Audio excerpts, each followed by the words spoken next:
the heart of a sleepy suburban neighborhood where nights were usually tranquil and undisturbed, 17-year-old Alex found himself alone for the weekend. His parents were away on a much-needed vacation, leaving him in charge of the house. He welcomed the solitude, relishing the quiet and freedom. The first night was uneventful, spent playing video games and watching movies. But as the second night enveloped the house, the sky outside his window churned with dark clouds, a prelude to the storm that was about to break. Alex loved the rain. It brought a sense of calm and isolation, a cocoon from the outside world. As midnight approached, the rain began to fall, a soothing, rhythmic sound that echoed through the empty house. Alex, curled up on the sofa with a book, felt his eyelids growing heavy. Just as he was about to drift off, the shrill ring of the phone pierced the silence. Startled, he glanced at the clock. 12:03 a.m. Who would call at this hour? He answered tentatively. "Hello?" A static-filled voice whispered on the other end. "You shouldn't be alone, Alex." Chills ran down his spine. The voice was distorted, unrecognizable. He assumed it was a prank. "Very funny," he retorted, hanging up. But unease settled in his stomach. How did they know his name? He decided to lock all the doors and windows just to be safe. Trying to shake off the feeling, he returned to his book. But minutes later, the phone rang again. It was 12:18 a.m. This time, the voice was clearer, chillingly so. "You forgot to lock the back door, Alex." His heart raced. He hadn't checked the back door. Dropping the phone, he rushed to lock it, his mind racing with panic. Who was this caller? How did they know? He called the local police, reporting the incidents. They assured him they'd patrol the area and check in soon. Feeling somewhat relieved, Alex tried to calm his nerves, chalking it up to a twisted prank by someone who knew him. The rain grew heavier, tapping against the windows like a Morse code of nature. Alex couldn't shake the feeling of being watched. He double-checked all the locks and decided to stay in the living room, the TV's glow offering a semblance of comfort. At 12:45 a.m., the phone rang again. This time, Alex hesitated before answering. The voice on the other end was almost sing-song. "The police won't help you, Alex. Look outside." Fighting against every instinct, Alex pulled back the curtain slightly. There, in the glow of the street lamp, stood a figure, cloaked in darkness, looking up at the house.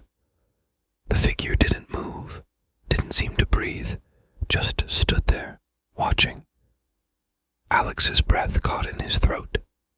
He dropped the curtain and backed away, his mind a whirlwind of fear. The phone still in his hand, the voice continued. "You should be afraid, Alex. Very afraid." The line went dead. He didn't know what to do. Calling the police again seemed futile. They wouldn't arrive in time. He felt trapped, the house no longer a haven, but a cage. The rain continued to pour, a soundtrack to his escalating dread. Alex spent the night in the living room, every noise, every creak of the house amplifying his fear. The calls continued throughout the night, each one more menacing, revealing things about him, things no stranger should know. As dawn broke, the calls ceased. The figure outside had vanished. Exhausted and terrified, Alex couldn't comprehend what had happened. Was it all a sick game?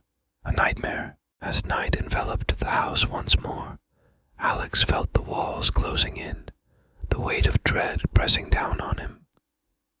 The memories of the previous night's terror clung to him like a second skin, cold and unyielding. He had made preparations, barricading the doors, arming himself with a kitchen knife. But these measures felt pitifully inadequate against the unseen terror that lurked beyond the veil of rain and darkness. The storm outside roared back to life, as if mirroring the turmoil inside Alex. chorus of the damned. The rain lashed against the house with almost personal vendetta. And then, as the clock's hands converged on midnight, the phone rang, its shrill tones slicing through the cacophony of the storm. With a trembling hand, Alex answered. The voice that greeted him was no longer just sinister. It was gleeful in its malice. "You can't escape, Alex. Tonight, it ends." Alex's heart pounded in his chest, a frantic drumbeat of terror. He demanded to know who was tormenting him, why they were doing this, but his questions were met with only a low, throaty chuckle, and then silence.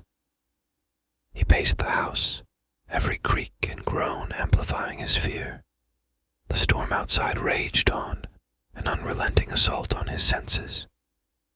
Hours passed, each moment stretching into an eternity of dread. Alex felt the grip of exhaustion, but he fought against it, knowing that sleep would leave him vulnerable.